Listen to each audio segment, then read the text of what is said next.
Now let's talk about religion and the role that the church plays in bringing us to the true north, or at least directing us towards the true north, and the role of the church in influencing and bringing positive change in society.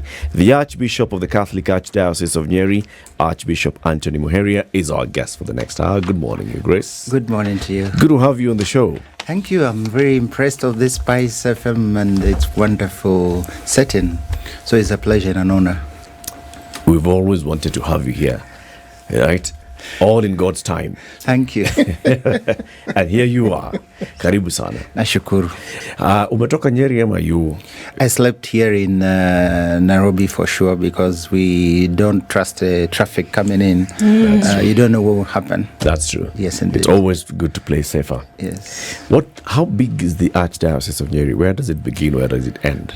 Thank you. The Archdiocese of Nyeri comprises of Nyeri County, that would the whole of the county, plus I would say about half of Laikipia County. So it goes all the way from the border of Sagana, that is Murang'a and Kirinyaga, crossing into Nyeri, and goes all the way to Nanyuki and towards Timao, and towards the north goes all the way to Dodol, that is in the Laikipia, the dry areas right now, and right on the other edge Wiyomeririe, which is Ndaragwa, to the borders of Nyandarua.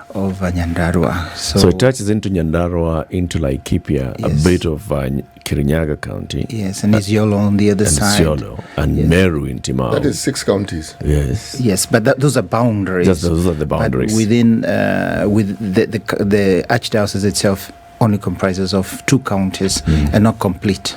Laikipia is just half of it. Okay. Every time we have conversations here, we often step back and ask ourselves, so where are we as a society in Kenya? We look at the issues and the challenges that are facing the people. Yes. We look at our elective processes, how we elect our leaders, how our leaders then behave when they're in office, how the citizens behave when they are choosing the leaders, how they behave when the leaders are in office. And we ask ourselves, are we actually on the right path here? During the BBI conversations last year, one of the things that was emerging from the initial report was the issue of values. And we had an extended debate here on, okay, so who is like a custodian of values? Or who is this who guides us when it comes to values? And there was general agreement that religion has played that role in this country. So the question then is religion still playing the role that it has been playing? That's a very poignant question, because we should never be comfortable, and we should keep asking that question. It's not just now. We ourselves as church leaders should constantly ask that question, and the nation and the population, the people, the society have a right to keep asking that question, which will keep us on our toes in our mission. I do believe it's true. We are custodians as religious leaders, as religions, as faiths. We are custodians of values. We don't own values, therefore we can't manipulate them or misrepresent them, or even sometimes use the fact of the values as political for self-gain or whatever. It is something that should always be positive in terms of values that build society, that uplift, and that build the person. You ask, are we still playing that role? I would say a big yes. However, it's been a bit of a roller coaster, because when we sometimes speak about church leaders, we immediately start dividing how authentic are those church leaders, or even the faiths that claim to be churches, how authentic are those churches, and how much do they subscribe to real values, and as opposed to the counter, well, they're vices, but counter values of the society, the worldly self-posed goals, money, status, visibility, glory, because some of us look for our glory. And that's why we do things that are even surprising at the religious level.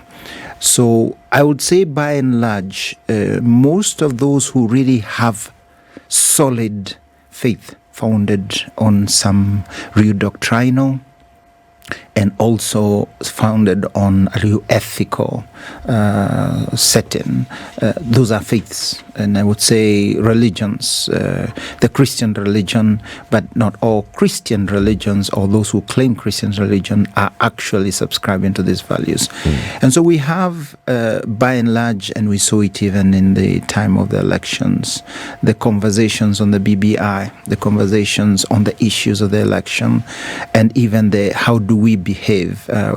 We kept calling out and speaking of that we have to keep political hygiene. What is really political hygiene except the value of respect for one another? The African value of respect for one another, of leadership. What is that? And if not the respect of human dignity of the persons, so that you do not strip them of what is most valuable, their good name. So when we speak about, even in the political speak, we're actually speaking deep down about values. What happens is that I think our society has become deaf, or they easily wash away, dilute those clarion calls.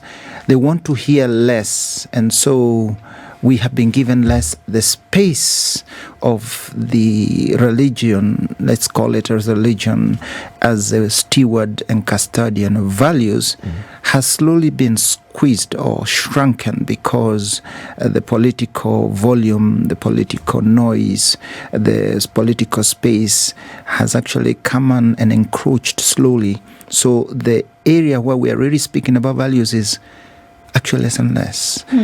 That's one of the reasons why we fought so strongly against the use and the invasion of the sacred spaces. That's part of that we don't even have the place to speak, to portray and to project and proclaim these values. And we're not just speaking about evangelization, in other words, to win people to our faiths. No, we're just speaking about keeping the conscience of the society. And keeping the values. So then, even as you say these things, Bishop, I think of times gone by where religious leaders, and I mean really back in history, that religious leaders didn't wait to be given the space, but that they took the space and were sometimes called radical. It didn't matter whether we're talking about Christianity, whether we're talking about Islam, whatever religions we're talking about, is that we look at distinct leaders in history who then were religious leaders, but then became national leaders because of the stand that they took. They didn't wait to be given the space or talk about an encroachment on their space, but they took the space, and we think of and remember them even today because of the radical moves that they did make.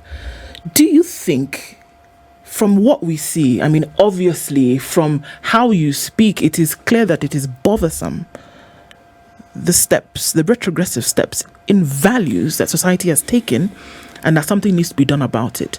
Do you think then that the church today needs to be more radical in its stance of how people ought to respect human? Well, certainly there are positive points about trying to be radical. But society has changed quite a bit. If you go back maybe 20, 30 years ago, you realize that the medium for which we reach people of communication, the medium in which we were able to speak to society, engage with society, were very limited and in fact very clear. while you get connected into that, I just think about our nation, Kenya, before the multi-party, the medium, even in terms of course, there was no digital space, there was no connection in terms of, the forum was the newspaper, the forum was actually the 2 or 3 TV stations we had. So if you go back into history, you've spoken about not only Kenya, if you speak about what happened in the US in history, or what happened in the UK, the time of Martin Luther King. Go even further, what happened in India, Mahatma Gandhi. He's a religious leader, although he's also a political leader. And you see, how did they use those space? That space was actually speech. Yeah. Only speech. In fact, voice. You listened. Everyone was around the radio. So I'm just saying that we must take reconnaissance that the medium and the way of communicating has so much spread out that it is no longer possible to easily come out with that forcefulness of the past. Even that radical position requires that it's not something that you can easily, how would you say, amplify as much as it was in the past. So when a leader managed to enter those spaces in the past, it was extremely effective and was extremely powerful. Let's take, for example, two who often I'm asked about, Archbishop Dingi Mwananzeki. When he spoke in Nakuru, there was no other media, and it was times when the media itself was scared to speak. So the only voice that spoke was Dingi or Alex Mungu. So it's a fully dedicated line. All lines were there. All media were there because it couldn't. When media became free, when it spread out, when now you can have other voices, then obviously that voice that was as strong, much as it may be repeated in today's leaders, religious leaders, will dissipate because there is also a lot of other. So what we are enjoying now, and I don't want to say it's a negative, it's actually we're enjoying, is a wider spectrum of communication. And what we are called to now is to be smarter. I don't think what we are called to is to be more radical. I think we are called to be smarter, to know how to package what we are saying beyond just the fact that I'm a religious leader. I must speak in a way that the common folk, not even the ones of my faith, will connect with what I'm saying. That's what is being asked of the churches now. And going back to the question, are we still relevant? Are we still selling those values? I think the values are very relevant. They're just as precious. But they need a certain repackaging or wrapping, accommodation, so that we who are selling and custodians of these values are able to bring out the sparkle, the splendor, just as much as those before were able. Why is it, Archbishop, that the vices are now sounding or packaged as, sweeter and better than the values? I think it is not only now. They've always been packaged sweeter. And if you go back to history, even in the Greek culture, you will find that vices were packaged as very attractive. And society always had to work in a way that they are able to capture as well the imagination. Let's realize that man and woman we are inclined to that mystery of evil. I know it's a bad phrase. We are always, there is always that curiosity and wanting to explore evil, not only good. And that's because we are fallen, because there is a certain attraction. Evil is not all evil. There's always a speck there of attraction, of some value of goodness. So let's not be so like it's now. It's always been. But right now, what has happened is that in the society, the vices, the negative, what you may say, influences of man, or the tendencies, inclinations of man, have been given a lot of space, because now it's about commerce. And I can assure you that it is more commercially beneficial to work with the vices, because if you're able to break man's control of self, if you're able to make man not be able to control his liquor intake, if you're able to control man, you're able to make man break his self-control even about his own self, of how he spends and his greed, how he earns, you are able to make much more money commercially. So I do believe that, unfortunately, the commerce of evil is much more lucrative than the commerce of good. And so what has happened is that a lot of our waves, a lot of our entertainment, a lot of our relationship has been, especially through the media and society, have been thrown into promoting evil, or evil tendencies, or the lower aspects of man, the lower inclinations of man. And that's what's happening, that we then are given the bigger challenge of how do we then make what is good, what is value, what is really human and beautiful and attractive. Because when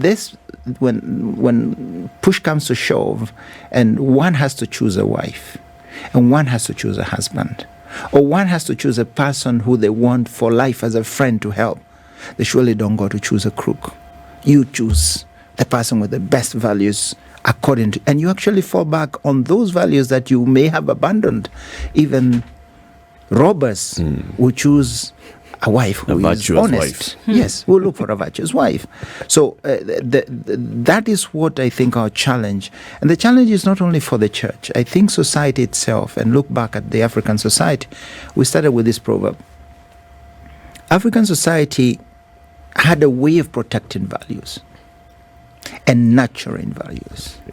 And that was part of the transmission from the elderly to the young, and through the family, and through gatherings. And that role, unfortunately, has broken, because family seems to have somehow lost grip or lost its foothold. And so the role was not only totally religious, it was actually cultural. It was, how do you move going forward culturally in order to make values blossom and weed off the vices that would otherwise normally come to any farm, to any heart, to any person growing. There will be some weeds. How do you constantly keep weeds down and make what is fruitful, which is this values, blossom? And that safety net was also the safety net when people messed. Then they will have a safety net, because then they will be uplifted. They will be brought back. If they were derailed, they will come back. And we are able to have those conversations. So, again, I'm saying the challenge is not only a religious challenge. It's not a challenge only to religious leaders. I would say we have to ask the question also, what came of the African values of our leaders as we see them?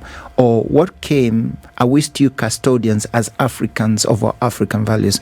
And even going further, for us who claim to be Christians or believers, how much are we also custodians in our own lives of families and society of the values that we have embraced and value? So this is now calling to even a response that is not only pointing out to the religious leaders. That conversation also is for us as religious leaders, but we have to drive it. And I'm happy that we can have even these kind of conversations here, because people need to know that it can't happen that every time something happens, they step back and say, what are the religious leaders saying? Where is the church? Where is the church? That conversation must be, I am the church. I'm part of the church. What do I feel about this? And what can I do here? I may not do something tremendous that is national, but I can do something with my daughter, with my son, with my wife, with my community, with my village, mtaa. There's something there I can do that I can work with. And that's where we must start the change of these values to instill them.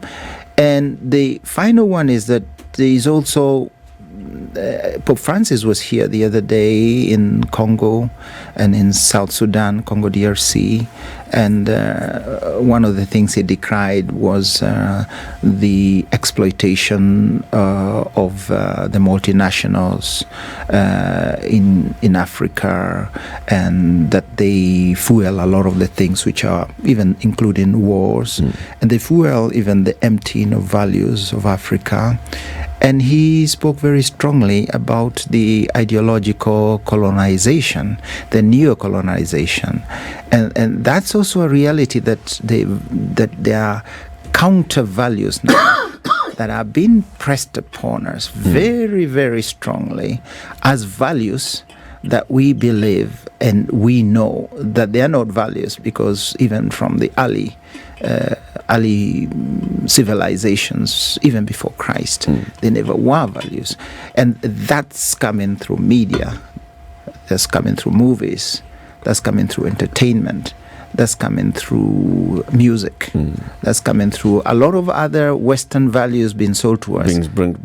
Let's take a break on that, because when you come out of the break, we'll talk about what you mentioned, African values, and what those African values were, and then let's say Christianity and what Christianity brought. Yes. Did it uphold the African values? Did it introduce Western values? Indeed. Now, are Western values taking over African values and Christian values? That's a conversation. 27 minutes to 9, the Archbishop Anthony Muheria, Archbishop of the Catholic Archdiocese of Nyeri, is our guest. We're talking about the church as an agent of positive change in society. This is the Situation Room, the only way to start your day. Bishop Anthony Muheria, I've got very many questions to ask, but before I do, CT has been writing his down. I have actually, because one of the things that I have observed with the time is what it is that religions the world over stand for, how they're expressed, and what it is that it has become. My observation, and from my reading, if you look at any faith, and I mean literally any faith, there's a collectivism to it. It's based on a community. And yet, in this modern time, and the Archbishop clearly pointed this out and said, you look at the times in which we live and the changes that have come about. It's like certain values have been revised. I wouldn't say changed. Now, there are two concepts that we live with in this 21st century. It began in the 20th century. It's called the New Age movement, which expresses itself in something you can call permissiveness. So that, and the focus, religion focuses on a higher being we call God. But New Age and permissiveness focuses on the individual. So essentially the individual becomes God. Now, so that the values that exist and which we attach to the higher being gets watered down, and the values that the individual holds as being sacrosanct are the ones which are elevated. And it isn't something that has hit faiths like in a ham and tongue manner, but it's quiet, slow, but it has crept in. And most of it is actually Western, because we in Africa and other nations, say in Asia, we find our bearing in a community. I realize the self within a community. My relevance is born out of a community. Ubuntu, actually. Exactly. That's how we are. And yet in the West, it's almost looked at negatively. The individual is the one who is given supremacy. Now, we as Africans, as I said, it's collectivism. I mean, I think in terms of my community, my family, my people. Now, that particular change, if we talk about the erosion of values, the moment the accountability that is found within communities is eroded, my thinking is that that value system that we speak of, even when it is heralded by religious organizations or within the church, it already finds that it's already floundering and it's already been eroded simply because the focus has changed from what it originally was to what has now been introduced. My thoughts. What are your thoughts, Bishop? Well, that's a lot. That's a mouthful. I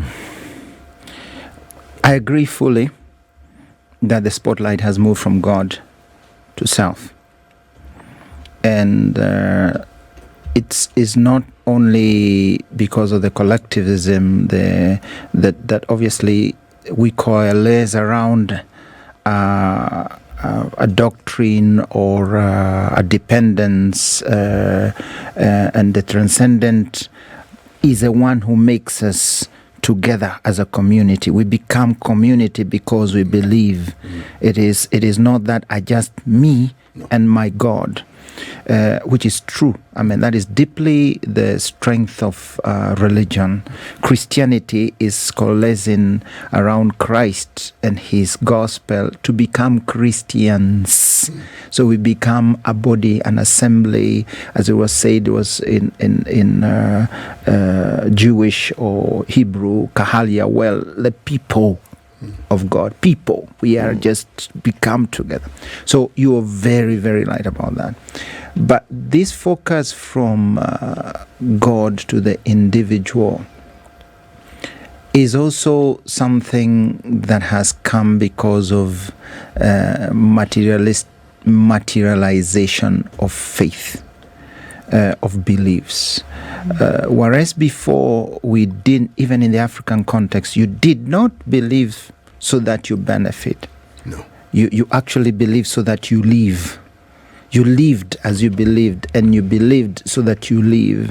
And that made you actually part of it as a whole, and that's why we were connected in the African context with our ancestors. We were still living with them. If you speak about the theology of the living dead, that is very African in its base. So it was a continuum. It wasn't a break. We were still a people. And faith, Christian faith is the same.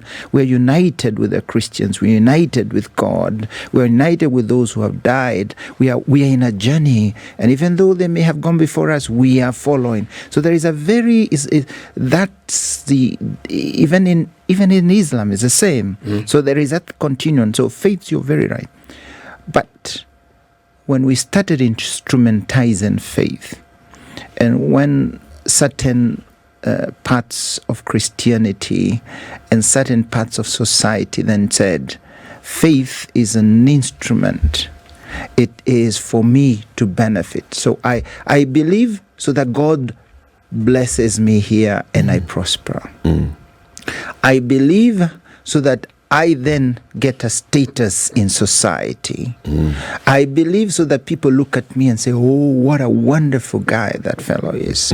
So then when it becomes the spotlight on me, then as you are saying, the whole thing, no matter what I may say, as a believer in that pseudo-believer, let's call him, then whatever I say doesn't have value, doesn't have contact. The values I hold will certainly crumble.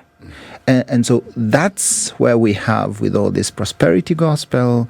You've spoken about New Age. New Age is a today living over faith. It is we with the society, with everything that surrounds us. Let's just have a good feel. It's not about continuing, connecting. It is just about, oh, when I have that praise moment, oh, I feel so great. Let's come feel great together. But it has no connection with values and what. So there is a break. So you have a point there. But the antidote to this is to rediscover transcendence. Rediscover God as God. And what then has happened is we are fearful to discover God as God because you make certain demands of our lives. So it's better not to have the focus on God. It's not only about Christianity. Many people say the reasons our ethical code and our values are only coming from Christianity. They are inherent. It's installed in our hard disk. There are things that we speak about the natural law. Aristotle, more than 400 years before Christ, spoke about the objective rights and wrongs that are inscribed in us, and so a lot of other faiths resonate. All faiths actually resonate. And now what I want to come to say, the last point you said, what has happened is that now we have decided that we are not going to follow what is connatural, what is natural in us. We're not going to follow what we have received as faith, as connection. Our reason of faith is to connect with God, is to realize ourselves now and beyond now. What we want is to make it a social construct, whereby now I would make my religion according to my parameters. I'll create my X and my Y, and from now on, my religion will be determined by this. That's where you are. Yes. So now we have reconstructed. We made God in our image. In our image. Yes. And now we want to fit our thinking and our acting this, and that's where we speak about democratization of faith. That let's decide what we're going to believe. That's where we come to believe about relativism in our faith. No, I don't believe that. I don't think that is right. Excuse me, you want to tell me to get drunk is not right? No, according to me, it's not. It's okay. Wrong. Is there anything wrong? It's what you do after that. Now I have put my X and Y's. And so what about faithfulness in marriage? You know that for me. And then you look for ways, you look for new access to define and to excuse yourself and to run away from what really deep down we know we've run out. We've run away from God. But Archbishop, isn't it that as we have lived in this religious state, as societies from very many years, every society basically interprets the faith in their actions. Indeed. Right? So that means that every changing society is going to adapt to its times. We are living in the time when we are adapting to the times of the day, the modernization of the day, and we're interpreting our faith in our actions. And I'm going to give you an example. The other day, the Pope indicated a route towards changing the canon law to relook at the celibacy of priests, right? This is translation of faith and actions in what it means. I don't think it has anything to do with whether this priest is now going to be more faithful or less faithful to their faith. It's all that. Bringing into everything else that we're seeing in what we're calling the modernization of society, the westernization of society, the interpretation of rights, and now bringing in the LGBTQ rights as well. Isn't it all about a society living in its time and bringing faith to this time and adapting? That's a very wide spectrum. But allow me first by just comment the last thing you mentioned about the Pope and the revision of the rule of celibacy from priests. Actually, that was one misquoted. What is always been there is that we know that rule disposition is not had first in the essence of the priesthood. So the church determined it.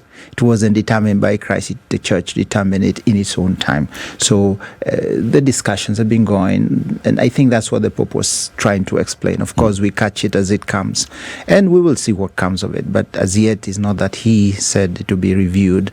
But you are very right that in the Vatican, the Second Vatican Council, we're speaking about the mid-60s, and it concluded in 68, early 60s from 61 ongoing, actually addressed that. The church in the modern world, and said, how should the church actually adapt to the modern situations? And that is a challenge to come in. You spoke a bit earlier about Africa, the church coming to Africa. How does the church in Africa adapt the values that exist in Africa so as to better vest it in the African context. So all those things are very real. So the church and the faiths must, one, adapt the value system and even adapt the way of communication, the way of think, the culture of think, in order to make it actually internalize it, make it percolate into the life of the African. Then it can't just be a veneer. It can't just come and say, people, from now on, this is what we're going to do. It's something deeper. It's a transformation. It's a metamorphosis. It's a process of an encounter of this great value, of this great heat, if you may say that, with the substratum or the raw material, which is African culture, and in so doing, you're going to create marble, as it were. So that is a final result, but it cannot be fire alone. There's a transformative, and that first means pointing out the good values and highlighting them and expressing, e.g., family. In the big point that we've been speaking is church as family. And family in the African sense, which means, as you were saying, is community. It is sharing. It is understanding. It is embracing. So there's a lot of that. So that's what the church did. And also other aspects of the African way of praying and African way of praising. So you've seen in Africa wonderful songs with African rhythm, with African instruments. We don't have to come with a violin necessarily. The drums are good enough. We don't. So there is that, but also even in the way we explain our faith, and the way we explain why, for example, God became man.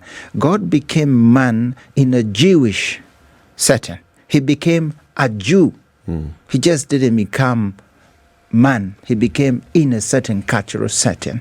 So what we speak about our faith should be God becoming man in my faith, where I'm born, cultural setting, and let it blossom so I don't lose my base traditional outlook and especially the value. So I think that encounter is important. So the church must adopt, but it should not betray what is, or basically when it comes to the moral. I have to say, well, polygamy had its reasons during the African culture, but it brought inequality.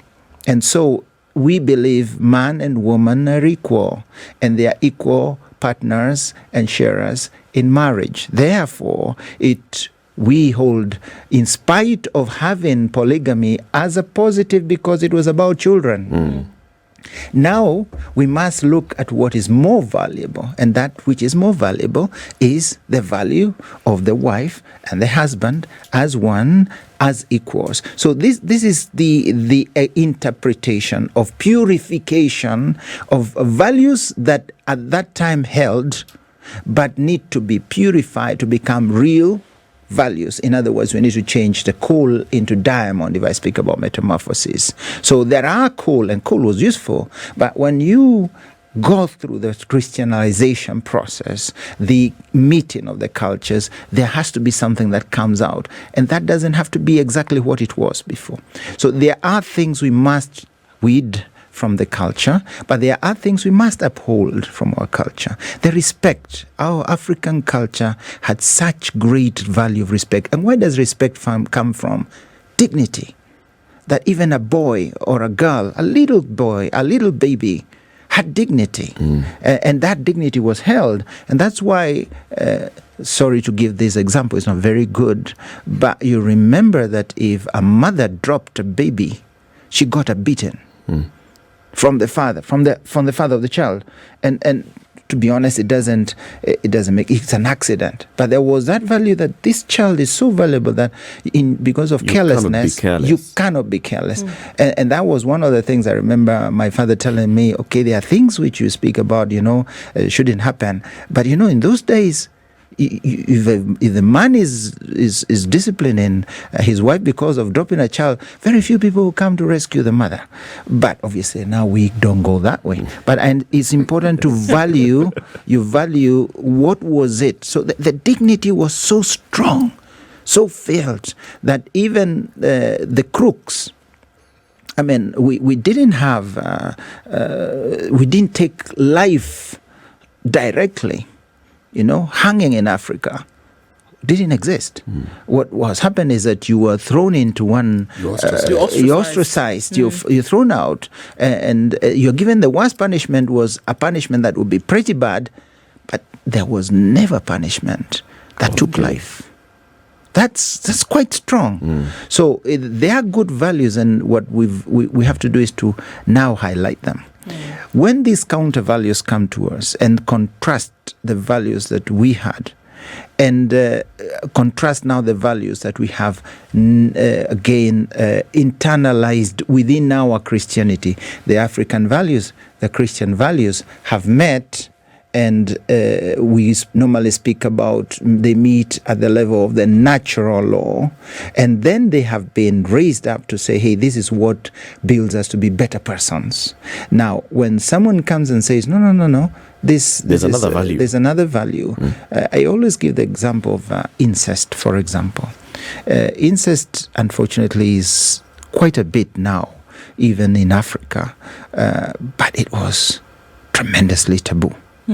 But that was so taboo that a man lost everything, or a brother or a son who was involved in this lost all values in society. Actually, he was ostracized. It was very. And yet, now, you were saying, in some countries, they even starting to review that. Can we say the same thing in terms of what's happening today with homosexuality, and then where is the voice of the church in that? Indeed, that is what we're trying. By the way, we always distinguish, and that's the conversation in that. We distinguish between people who may be errant or may have inclinations which are not proper according to our moral standards, from the moral actions themselves. So even in our African culture, we were very welcoming to people who may have gone astray, but in principle we welcome them and we try to accommodate them, but we distinguish from giving them space to actualize those inclinations. So this is where we have to distinguish. So as church, we've been very clear explaining that we shouldn't have discrimination of people. We should be welcoming to people in spite of their inclinations, in spite of their even criminal, if it is criminal, even in these cases of incest. We are actually, our business is to bring those who are errant back. Our business is to make those people come back to do the right things. But we cannot, on the other hand, endorse nor approve what in our understanding is not acceptable, both in the African culture or in So the idea is, don't give them room to thrive, but bring them to the fold. Yes, help them walk, but they have also to accept that we walk with them because we want them close to us, but we want them as persons. So they not as special. So you can't say we want to give them a special role. Archbishop, thank you very much for joining us, and we want to welcome you again, because we need to be having these conversations more and more. You're very welcome. I really have enjoyed your company, and I hope to be back soon. Asante sana. Archbishop Anthony Muheria, Catholic Archbishop of the Archdiocese of Nyeri.